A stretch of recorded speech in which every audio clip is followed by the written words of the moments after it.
এইটা যারা জামাতের পলিসি নির্ধারণ করে, যারা বিশ্বাস করে, জামাত পরিচালনা করে এবং তাদের যে পরিচালিত বট বাহিনী, সবাই মনে করে নারী হচ্ছে প্রস্টিটিউট। একমাত্র ঢাকা বিশ্ববিদ্যালয়ের সুন্দরী ম্যাডাম মোনামি এবং ঝুমা ইনকলাব মঞ্চের এই দুইজন বাদে আর সব নারী তাদের কাছে একই খাটযোদ্ধা, প্রস্টিটিউট। That's very disrespectful. যখন এক্স হ্যান্ডেলে এই জিনিসটা হয় 4:47 এরপরে মাত্র 30 মিনিটের মাথায় ওই টুইটার থেকে আমরা জানতে পেরেছি কিভাবে, ওই এক্স হ্যান্ডেল থেকে বলা হয়েছে তাদের আইডিটা হ্যাক হয়েছে। এটার পরে আবার মানুষজন ঢুকে শুরু হয়েছে কি হয়েছে, তারপরে মানুষ জানতে পেরেছে। তার মানে আমি আধা ঘন্টার মধ্যে জানিয়েছি। এবং যে সময় এক্স হ্যান্ডেলে এই পোস্টটা হয়েছিল সে সময় হি ওয়াজ ইন জনসভা, তিনি জনসভায় ছিলেন 4:47 বিকাল। ওই সময় উনি ঢাকার একটা জনসভাতে ছিলেন। তার মানে যেহেতু জনসভায় উনি ছিলেন, এটাইতে প্রমাণিত উনি এই পোস্টটি দেননি। এবং কি আপনি দেখেন আপনি তো যে কোনো একটা জিনিস চিন্তা করলে আপনি চিন্তা করবেন এখানে বেনিফিশিয়ারি কারা, সাফারিংসে কারা। এখানে দেখেন জামাতের আমির এই পোস্টটা যদি দেয়, এখানে সাফারিং কার বেশি? জামাতের বেশি। যদি এমন হইতো উনি একটা পোস্ট দিয়েছেন পশ্চিমা বিশ্বকে, যেহেতু এক্স হ্যান্ডেল এগুলো ব্যবহার করে হচ্ছে আপনার সভ্য দেশের মানুষজন বেশি ব্যবহার করে, পশ্চিমা বিশ্ব ব্যবহার করে, তা তাদেরকে খুশি করার জন্য উনি যদি পোস্টটা এমন দিতেন যে আমি প্রস্টিটিউটকে বৈধতা ঘোষণা করব, এমন কিছু হইতো, তাহলে তারা খুশি হইতো। তাহলে এখানে সাফারিং সবচেয়ে বেশি। কারণ কয়েকদিন আগে জামাতের একজন সরকারি সেক্রেটারি বরগুনার, তাকে এই শব্দ ব্যবহার কারণে বহিষ্কার করা হয়েছে, আমির নিজে বহিষ্কার করেছেন। তাহলে নিজে আবার সেম পোস্টটা দিয়ে এই প্রস্টিটিউট শব্দটা বলে নিজে বহিষ্কৃত হতে যাচ্ছেন। এটা তো আমাদেরকে প্রথমে হিউম্যান সেন্সটা কাজে লাগাইতে হবে। এখানে বেনিফিশিয়ারি কারা? বেনিফিশিয়ারি তারাই যারাই 3-4 ঘন্টার মধ্যে সমাবেশের ঘোষণা দিয়েছেন, মিছিলের ঘোষণা দিয়েছেন, তারাই বেনিফিশিয়ারি। জামাতের আপনি যদি সিঙ্গেল একটা বেনিফিশিয়ারি দেখাইতে পারেন যে একটা উপকার, কারণ এখানে দেশের মানুষও ক্ষুব্ধ হবে, এখানে হচ্ছে আন্তর্জাতিক পর্যায়ে ক্ষুব্ধ হবে, তাহলে এই পোস্টটা উনি কেন করবেন? এটা কেন? দেখেন, আপনি দেখেন ওনার যে এই পোস্টটা উনি এই যে হ্যাক হয়েছে 4:47 পোস্টটা হয়েছে, 5:12 এই যে আজকে ওনার মিডিয়া সেল দেখিয়েছে, একবার ওনার মেইলে ঢুকে দেখিয়েছে এই যে পাসওয়ার্ড যে পরিবর্তন হয়েছে, এটা দেখিয়েছেন। এবং কি দেখেন এই যে বারবার নারী বিষয়টা নিয়ে আসছে কেন জানেন? যে আপনি যে একটু আগে শাহিদ ভাইকে প্রশ্ন করলেন যে শাহিদ ভাই বলে যে মাত্র 2জন নারীর পক্ষে আছে, একজন মোনামি ম্যাম আর একজন হচ্ছে ঝুমা, এই 2জন ছাড়া সবাই। কিন্তু ঢাকা বিশ্ববিদ্যালয় 80%, 2/3 ভোট মেয়েরা ঢাকা বিশ্ববিদ্যালয়ে ছাত্র সংসদে শিবির সমর্থিত প্যানেলকে দিয়েছেন। আপনি যখন শাহিদ ভাইকে এটা প্রশ্ন করলেন, উনি এটাকে অ্যাভয়েড করে গেলেন যে তাহলে এত বিদ্বেষীদেরকে কেন নারীরা ভোট দিলেন? সবচেয়ে মেধাবী শিক্ষার্থী যারা, ছাত্র সংসদগুলো তো হচ্ছে পাবলিক বিশ্ববিদ্যালয়গুলো তো সবচেয়ে মেধাবীগুলো সেখানে পড়ে, সেখানে কেন শিবিরকে পছন্দ করলেন? এই যে শিবিরকে পছন্দ করলেন, জামাতকে পছন্দ করা শুরু করেছেন। কিছুদিন আগে আপনি দেখেছেন একজন এই অ্যাক্ট্রেস, সে বলেছে আমি চাই জামাত ক্ষমতা আসুক। বলে যে আপনি জামাত ক্ষমতা আসলে আপনি পোশাক পরতে পারবেন না। উনি বলে যে আমি পোশাক না পরতে পারলেও আমি চাই ওরা আসুক, আমাকে শাসন করুক, আমি পরিবর্তন হয়ে যাব। এই যে একটা গণজোয়ার, নারীদের গণজোয়ার শুরু হয়েছে, মাথা খারাপ হয়ে গেছে। এই জন্য এক এক সময় এক একটা ন্যারেটিভ নিয়ে আসছেন। প্রথম ন্যারেটিভ নিয়ে আসলেন, প্রথম ন্যারেটিভ 6 ঘন্টা করলে নাকি এই জামাত বলেছে যারা মা আছে, তারা যদি সন্তান পালন করতে হয় 6 ঘন্টা ওনারা করবে।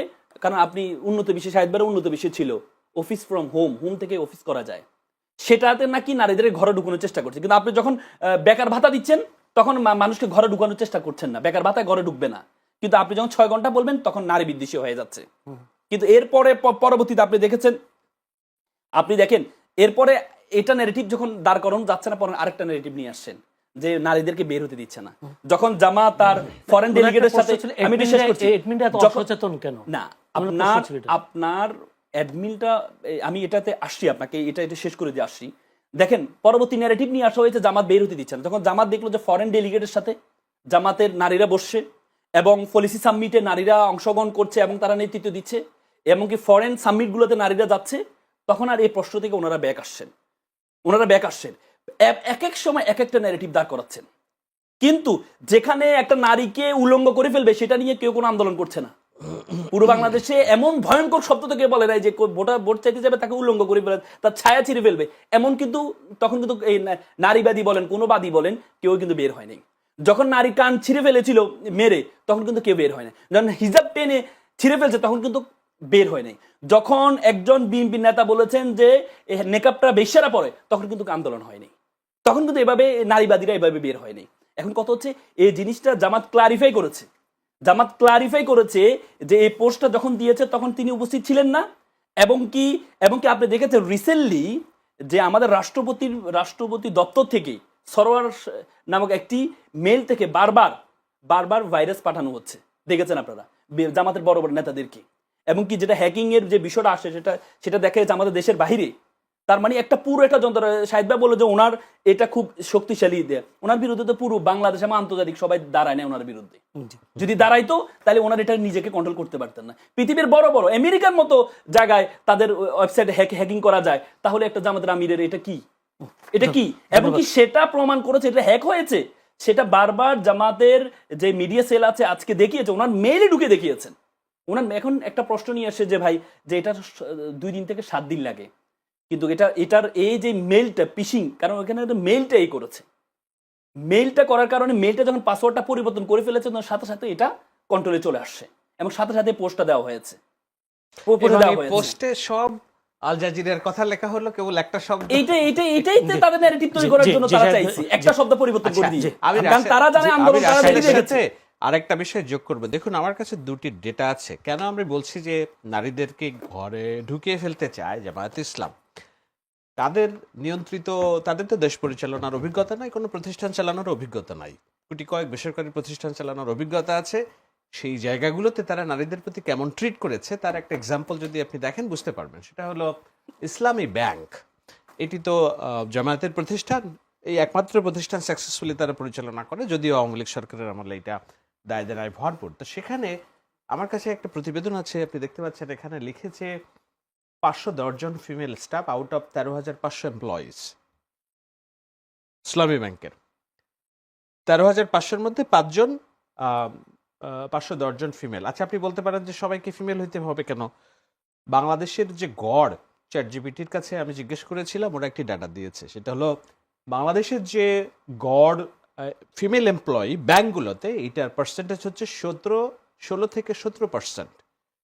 ইসলামী ব্যাংক বাদে অন্য সব ব্যাংকে ফিমেল স্টাফ হচ্ছে একেবারে স্পষ্ট লেখা আছে 16 থেকে 17%। আর জামায়াত ইসলামী তারা এমপ্লয় করেছে 3.8%। এই 3.8% তাও ইসলামী ব্যাংকে তারা রেখেছে, তাদের একমাত্র নিয়ন্ত্রিত প্রতিষ্ঠান।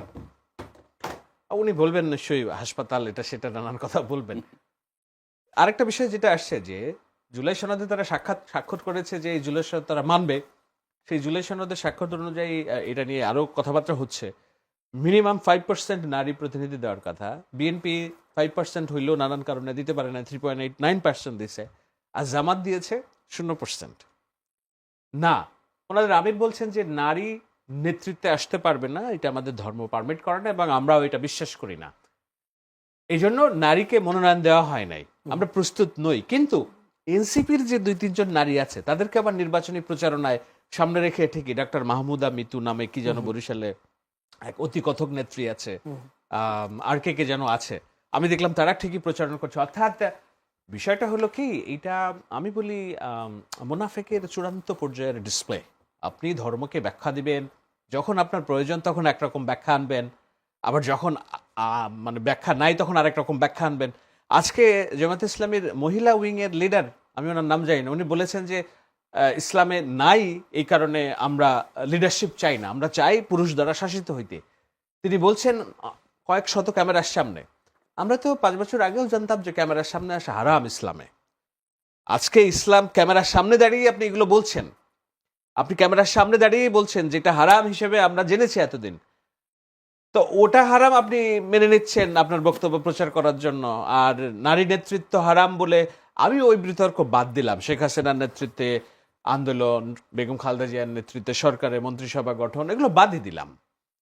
সো দিস আর এই ব্যাখ্যাগুলো না খুবই অসামঞ্জস্যপূর্ণ এবং এটার একটা বাংলা উত্তর, সেটা হলো মুনাফেকের ব্যাখ্যা আর কি। আজকে যিনি বিএনপি নির্বাচন পরিচালনা কমিটির মুখপাত্র ও দলের চেয়ারম্যানের উপদেষ্টা মাহদি আমিন, তিনি বলেছেন, মানে তিনি সন্দেহ করেছেন, মাহমুদ বলেন জামায়াত আমিরের এক্স অ্যাকাউন্টে নারীদের নিয়ে যে পোস্ট তা সত্য হলে এটা অত্যন্ত দুঃখজনক, মানে বিএনপির পক্ষ থেকে। কিন্তু সেই ক্ষেত্রে আপনি তো বিএনপির কেউ না, কিন্তু আপনি